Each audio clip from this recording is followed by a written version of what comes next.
नमस्कार जय श्री जगन्नाथ मु जाज्ञसेनी आपण मानक एकाडेमिक स्टूडियो को स्वागत जनाऊँगी। आज विषय हूँ प्रवेश उत्सव एवं खड़ीछुआ कार्यक्रम। प्रवेश उत्सव हूँ सरकार एक शिक्षामूलक पदक्षेप जहाँ माध्यम नूतन छोट छोट शिशु मानक आनंदमय परिवेश रे विद्यालय को स्वागत करा जाए। फूल तिलक गीत नृत्य एवं खुशीर परिवेश मध्य शिशु माने विद्यालय सहित परिचित हुअन्ति। प्रवेश उत्सवर मुख्य उद्देश्य हूँ प्रत्येक शिशु को विद्यालय को आनिबा, ड्रप आउट कमेवा, शिक्षा प्रति आग्रह सृष्टि करिबा, अभिभावक विद्यालय मध्य संपर्क वृद्धि करिबा।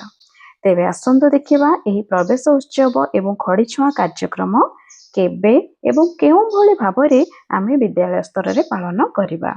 प्रवेश उत्सव और खड़ीछुआ कार्यक्रमर प्रथम दिवस हेउची 4 अप्रैल 2026। एही दिन नूतन शिक्षार्थी मानकर खड़ीछुआ एवं प्रथम शिक्षा आरंभ कराजिबो। सेमानंक पई स्वागत कार्यक्रम कराजिबो। फूल चंदन दे स्वागत कराजिबो। पिलांको गोल आकार रे बसाइबे। शिक्षक प्रवेश उत्सव रे मान्यवर मुख्यमंत्री वार्ता पढ़ी सुनाइबे। शिक्षक शिशु बाटिका और प्रथम श्रेणी पिलांको नहीं खड़ीछुआ कार्यक्रम आरंभ करिवे। खड़ीछुआ कार्यक्रम रे पिलांको आसन रे बसाई मुंडरे चंदन सिंदूर लगाइबे। दुब बरकोली पत्र फूल दे आशीर्वाद देवे। सेही भली भाबरे द्वितीय दिवस, तृतीय दिवस एवं चतुर्थ दिवसर कार्यक्रम गुड़िक यथाक्रमे 6 अप्रैल 2026, 7 अप्रैल 2026 एवं 8 अप्रैल 2026 रे अनुष्ठित हेबो। चलंत देखिबा एबे विद्यालय स्तर रे केउ केउ कार्यक्रम करा जिवो। प्रथमतः बैठक करा जिवो जेउथिरे कि अभिभावक माने निजरो पिलादिन समयर अनुभूति, गल्प, नानाबाया गीत आदि गाइबे। शिक्षक शिक्षयित्री एथिपाई सेमानकु उत्साहित करिवे एवं आवश्यक व्यवस्था करिवे। बैठक परे रहिछि परिचय एवं विद्यालय परिदर्शन। अभिभावक एवं शिक्षार्थी माननको निजर सहपाठी पिला मानक सहित परिचित कराइबे एवं उच्च श्रेणीर शिक्षार्थी मानक सहित मध्य परिचित कराइबे। एहा परे विद्यालयर भौतिक परिवेश जेपरिक श्रेणी गृह, शिक्षण सामग्री, कार्यालय, रोषेई घर, पानीकल, बगीचा, खेल पड़िया, पीवा पानी स्थान, शौचालय ए सबु जगह बुलाई देखाइबे। परिचय एवं विद्यालय परिदर्शन पर रही स्टॉल परिदर्शन। विद्यालय रे जो 3टी स्टॉल करा जाइथिबो जेपरिक प्ले बेस्ट स्पेस बा खेल घर, द्वितीय रे आर्ट एंड क्रिएटिव स्पेस बा रंगर दुनिया बा रंग पसरा, तृतीय रे स्टोरी टेलिंग स्पेस बा गपराइज। नूतन शिक्षार्थी मानक सहित अभिभावक तथा प्रथम एवं द्वितीय श्रेणीर शिक्षार्थी मानक नहीं ए स्टॉल गुड़िक परिदर्शन करने सहित शिक्षण कार्य मध्य शिक्षक शिक्षयित्री करिवे। तेबे चलंतु देखिबा एही सब स्टॉल गुड़िक आमे केउ केउ शिक्षण सामग्री रखिबा एवं केउ केउ शिक्षण कार्य करिबा। प्रथमे देखिबा खेल घर स्टॉल। खेल घर स्टॉल मध्य आपण दुई प्रकार करिवे जेपरिक संख्या ज्ञान शिक्षण सामग्री प्रदर्शन कोण एवं शिक्षण कार्य कोण। किंतु एही दुई प्रकार कोण एका दिवस रे हेबो नाही, एहा आपण दिवस अनुसार करिवे। सही परी रंगर दुनिया बा रंग पसरा स्टॉल आपण करिवे। गपराइज स्टॉल रे मध्य दुई प्रकार करिवे दिवस अनुसार जेपरिक साक्षरता शिक्षण सामग्री प्रदर्शन कोण एवं शिक्षण कार्य कोण। प्रथमे देखिबा प्ले बेस्ट स्पेस बा खेल घरर शिक्षण सामग्री एवं शिक्षण कार्य गुड़िक किपरि रहिबो। प्ले बेस्ट स्पेस बा खेल घर स्टॉल रे निम्नलिखित शिक्षण कार्य गुड़िक करा जिवो। जेपरिक शिक्षण कार्यर नाम होछि अंका बंका चालिबा जेउथिरे कि शिशु बाटिका प्रथम एवं द्वितीय श्रेणीर शिक्षार्थी माने भाग नेबे। एहार उद्देश्य होछि पिला मानकर सुस्थ मांसपेशी और एकाग्रतार विकास हेबो। शिक्षण प्रक्रिया हेउछि अभिभावक एवं गोष्ठी मानक सहित ए प्रक्रिया हेबो। शिक्षक समस्त पिला मानक खोला जगह ठिया कराइबे। शिक्षक भूमि रे अंका बंका गोलाकार अर्धवृत्ताकृति बा तेढ़ा मेढ़ा जिगजाग गार टाणिबे और से गार रे पिलांको जनक पर जणे चलिबाको कहिबे। एही कार्य समय रे शिक्षक अन्य पिला माने ताली मारी उत्साहित करिवे। विशेष द्रष्टव्य समान भाव रे शिक्षक भूमि रे बड़ गोल करी पिलांको ताहा भितरु बाहरको एवं बाहरु भितरको डेमा पई कहिबे। आवश्यक सामग्री थिपाई हेउची गार टाणिबा पई चक। द्वितीय रे आपण माने खेल घर पई आउ एक कार्य करि परिबे जेपरि कि मु सिखि गली। एथिरे मध्ये आपण शिशु बाटिका प्रथम श्रेणी रो पिला माननको नै परिबे। ଏହାର ଉଦ୍ଦେଶ୍ୟ ହେଉଛି ସୂକ୍ଷ୍ମ ମାଂସପେଶୀ ଏବଂ ସମନ୍ୱୟ ଦକ୍ଷତା ବିକାଶ କରିବା, ରଙ୍ଗଗୁଡ଼ିକୁ ଚିହ୍ନଟ କରିବା ଏବଂ ମେଳ କରିବା। ପୂର୍ବ ସଂଖ୍ୟାର ଧାରଣା ବିକଶିତ ହେବ, ଯେପରିକି ବଡ଼ ସଂଖ୍ୟା ଏବଂ ଛୋଟ ସଂଖ୍ୟାର ଧାରଣା ବିକଶିତ ହେବ। ଶିକ୍ଷକ ଶିକ୍ଷୟିତ୍ରୀ ପିଲାମାନଙ୍କ ସହିତ ମୋ ପରି ସଜାଅ କାର୍ଯ୍ୟଟି କରିବେ। ଏହି କାର୍ଯ୍ୟ ପାଇଁ ଶିଶୁ ବାଟିକା ଓ ପ୍ରଥମ ଶ୍ରେଣୀ ପିଲାମାନଙ୍କୁ ଦଳରେ 3-4 ଜଣ ପିଲାଙ୍କୁ ନେଇକି ଗୋଟିଏ ଦଳ କରିବେ। ଏହି ଦଳ ଗଠନ କରି ରଙ୍ଗୀନ ରିଙ୍ଗକୁ ଠିକ୍ କ୍ରମରେ ବଡ଼ରୁ ସାନ କ୍ରମରେ ସଜାଇ ରଖିବା ପାଇଁ କହିବେ। ଶିକ୍ଷକ ସ୍ପଷ୍ଟ ନିର୍ଦ୍ଦେଶ ଦେବେ। ରଙ୍ଗ ଅନୁସାରେ ବର୍ଗୀକରଣ କରିବା ପାଇଁ କହିବେ ଓ କେଉଁ ରଙ୍ଗରୁ କେତୋଟି ରିଙ୍ଗ ଅଛି ପଚାରିବେ। ରିଙ୍ଗ ଗୁଡ଼ିକୁ ଷ୍ଟାଣ୍ଡରୁ କାଢ଼ି ତଳେ ବଡ଼ରୁ ଛୋଟ ଏବଂ ଛୋଟରୁ ବଡ଼ କ୍ରମରେ ସଜାଇବା ପାଇଁ କହିବେ। ଏହି ଶିକ୍ଷଣ କାର୍ଯ୍ୟ ପାଇଁ ଯାଦୁପେଡ଼ିର ଶିକ୍ଷଣ ସାମଗ୍ରୀ ରଙ୍ଗୀନ ଗେଡେଡ୍ ରିଙ୍ଗ ଆବଶ୍ୟକ। ତୃତୀୟରେ ଅକଲ ଓ ନକଲ ଶିକ୍ଷଣ କାର୍ଯ୍ୟ କରିବେ। ଶିଶୁ ବାଟିକା ଏବଂ ପ୍ରଥମ ଶ୍ରେଣୀର ଶିକ୍ଷାର୍ଥୀମାନଙ୍କୁ ନେଇ ପିଲାମାନେ ଅଭିନୟ ମାଧ୍ୟମରେ ନିଜକୁ ପରିପ୍ରକାଶ କରିବେ। ଶିକ୍ଷକ ମୁହଁରେ ଏକ ପଶୁ ବା ପକ୍ଷୀର ମୁଖା ଲଗାଇ ଅଭିନୟ କରି ଦେଖାଇବେ। ସବୁ ପିଲାଙ୍କୁ ସେ କହୁଥିବା ଅଭିନୟଟିକୁ ଭଲ ଭାବରେ ଦେଖିବାକୁ କହିବେ, ଯେପରି ପଶୁପକ୍ଷୀଙ୍କର ସ୍ୱର ଚାଲିବା, କଥାବାର୍ତ୍ତା ଇତ୍ୟାଦି। ଏହାପରେ ଶିକ୍ଷକ ପିଲାମାନଙ୍କ ସାମ୍ନାକୁ ଡାକି ସେମାନଙ୍କୁ ମୁଖା ଲଗାଇ ସେ କରିଥିବା ଅଭିନୟଟିକୁ କରିବାକୁ କହିବେ।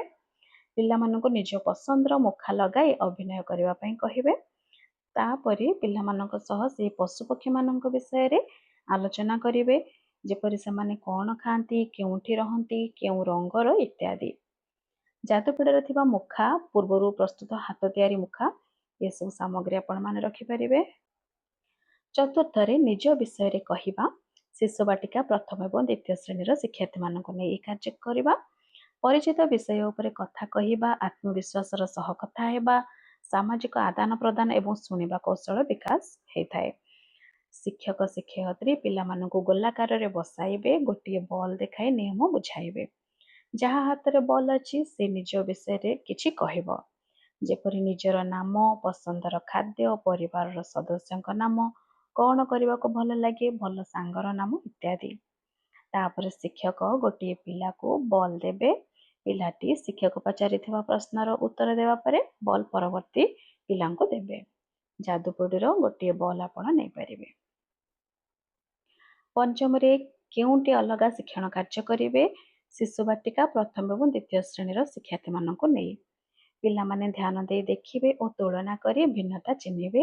ଏହା ହେଉଛି ଏ କାର୍ଯ୍ୟର ଉଦ୍ଦେଶ୍ୟ। ଶିକ୍ଷକ 4ଟି ବସ୍ତୁର ଚିତ୍ର ଦେଖାଇବେ। ଉଦାହରଣ ସେଉ, କଦଳୀ, ପତ୍ର, ଆମ୍ବ, କୁକୁର, ଗାଡ଼ି, ବିଲେଇ, ଗାଈ। ଏହି ସବୁ ପ୍ରକାର ଚିତ୍ର ଦେଖାଇବେ। ଶିକ୍ଷକ ପିଲାମାନଙ୍କୁ ପଚାରିବେ କେଉଁଟି ଅଲଗା ଏବଂ କାହିଁକି ଅଲଗା। ଏଥିପାଇଁ ଆପଣ ଯାଦୁପେଡ଼ିରୁ ଚିତ୍ର କାର୍ଡ଼ ନେଇ ସ୍ଥାନୀୟ ଉପଲବ୍ଧ ବସ୍ତୁ ମଧ୍ୟ ନେଇପାରିବେ। ଖେଳ ଘର ପରେ ଦ୍ୱିତୀୟ ଷ୍ଟଲ୍ ହେଉଛି ଆର୍ଟ ଆଣ୍ଡ କ୍ରିଏଟିଭ୍ ସ୍ପେସ୍ ବା ରଙ୍ଗର ଦୁନିଆ, ରଙ୍ଗପସରା ଷ୍ଟଲ୍। ରଙ୍ଗପସରା ଷ୍ଟଲ୍ରେ ନିମ୍ନଲିଖିତ ଶିକ୍ଷଣ କାର୍ଯ୍ୟଗୁଡ଼ିକ କରାଯିବ, ଯେପରି ଶିକ୍ଷଣ କାର୍ଯ୍ୟର ନାମ ହେଉଛି ମୋ ହାତର ସୃଜନ। ଏହାର ଉଦ୍ଦେଶ୍ୟ ହେଉଛି ପିଲାମାନଙ୍କର ସୃଜନଶୀଳତା, ସୂକ୍ଷ୍ମ ଚଳନ କୌଶଳ ଏବଂ ଆତ୍ମପ୍ରକାଶକୁ ପ୍ରୋତ୍ସାହିତ କରିବା। ଶିକ୍ଷଣ ପ୍ରକ୍ରିୟା।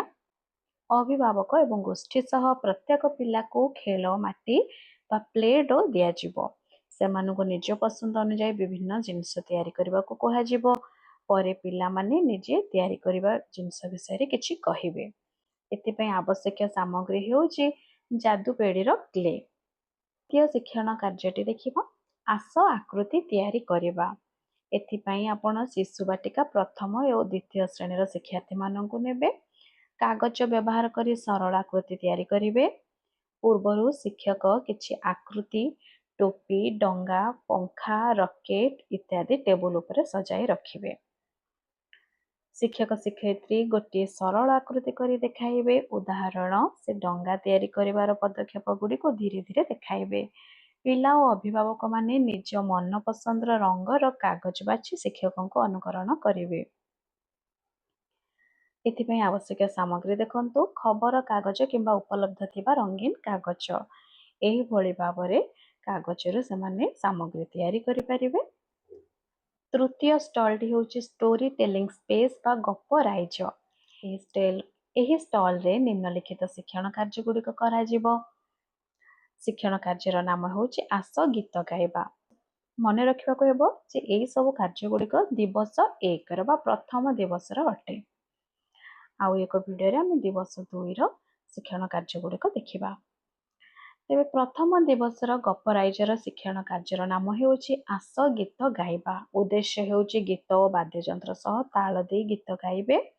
ଶିକ୍ଷଣ ପ୍ରକ୍ରିୟା ଅଭିଭାବକ ଏବଂ ଗୋଷ୍ଠୀର ସଦସ୍ୟମାନେ ମିଶି ଗୋଲାକାରରେ ଠିଆ ହେବେ। ସମସ୍ତେ ଭାବଭଙ୍ଗୀ ସହ ଆଞ୍ଚଳିକ ଗୀତ ଗାଇବେ ଏବଂ ତାଳି ମାରିବେ। ସେମାନେ ଯାଦୁପିଢ଼ିରେ ଥିବା ଡମ୍ବରୁ, ଖଞ୍ଜଣି, ବଂଶୀ ଇତ୍ୟାଦି ବ୍ୟବହାର କରିପାରିବେ। ଶେଷରେ ପିଲାମାନଙ୍କୁ ନିମ୍ନଲିଖିତ ବିଷୟ ପଚାରିବେ। ତୁମେ କାହାକୁ ବଂଶୀ ବଜାଇବ ଦେଖିଛ କି? ଖଞ୍ଜଣି କିଏ ବଜାଏ? ଆବଶ୍ୟକ ସାମଗ୍ରୀ ଗୁଡ଼ିକ ହେଉଛି ଖୋଲା ସ୍ଥାନ ଯେପରିକି ପଡ଼ିଆ କିମ୍ବା ଶ୍ରେଣୀଗୃହ, ଆଞ୍ଚଳିକ ଗୀତର ତାଲିକା, ସ୍ଥାନୀୟ ବାଦ୍ୟଯନ୍ତ୍ର ଯେପରି ଡମ୍ବରୁ, ଖଞ୍ଜଣି, ବଂଶୀ ଇତ୍ୟାଦି। ପରିଶେଷରେ ବିଦ୍ୟାଳୟରେ ସମସ୍ତ ପିଲାମାନଙ୍କର ସକ୍ରିୟ ଅଂଶଗ୍ରହଣ ଓ ଗୋଷ୍ଠୀ ଭାଗିଦାରିତା ପାଇଁ ଶପଥ ପାଠ କରାଇବେ। ଶପଥ ପାଠ କରିବେ। ମୁଁ ନିୟମିତ ମୋ ପିଲାଙ୍କୁ ବିଦ୍ୟାଳୟକୁ ପଠାଇବି। ମୋ ପଡ଼ୋଶୀ ଓ ଗାଁର ପିଲାମାନେ ଯେପରି ଠିକ୍ ଭାବରେ ବିଦ୍ୟାଳୟକୁ ଯିବେ ସେଥିପ୍ରତି ଦୃଷ୍ଟି ଦେବି। ନିୟମିତ ପିଲାମାନଙ୍କର ପାଠପଢ଼ାକୁ ତଦାରଖ କରିବା ସହ ସେମାନଙ୍କ ଶୈକ୍ଷିକ ପ୍ରଗତିକୁ ନିଶ୍ଚିତ କରିବି। ଅଭିଭାବକ ବୈଠକରେ ଯୋଗ ଦେଇ ବିଦ୍ୟାଳୟର ଉନ୍ନତି ପାଇଁ ଚେଷ୍ଟା କରିବି। ନିଜକୁ, ପରିବାରକୁ ତଥା ପଡ଼ୋଶୀଙ୍କୁ ବିଦ୍ୟାଳୟ କାର୍ଯ୍ୟକ୍ରମ ସହ ଯୋଡ଼ି ନିପୁଣ ଓଡ଼ିଶାର ଉଦ୍ଦେଶ୍ୟକୁ ସଫଳ କରାଇବି। ଏହା ଥିଲା ଶପଥ ପାଠ। ଏହି ଶପଥ ପାଠ ପରେ ଦିବସ 1ର କାର୍ଯ୍ୟଗୁଡ଼ିକ ସମାପ୍ତ ହେବ। ଆସନ୍ତା ଭିଡ଼ିଓରେ ଆମେ ଦିବସ 2ର କାର୍ଯ୍ୟଗୁଡ଼ିକ ଦେଖିବା।